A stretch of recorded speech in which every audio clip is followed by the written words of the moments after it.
Step 1. Hardware connection. Power the switch and access the internet. Step 2. Create a project. Open the Wi-Tek Cloud app. Click the plus sign to add a project. Select Universal Project. Enter the project name and password. And click Add to complete the creation. Step 3. Device identification and addition. Scan the serial number QR code on the back of the switch. Click Auto Detect. Enter the last 6 digits of the MAC.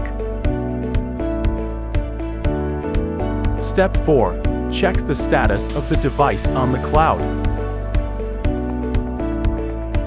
Now the device is online on the cloud. You can view the device information at will. Step 5. Test cloud deployment configuration. Connect to the camera.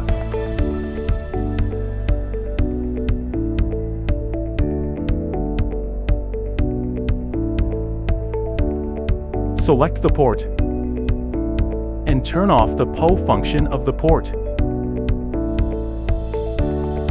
You can see that the port indicator on the cloud is off and the local device indicator is off.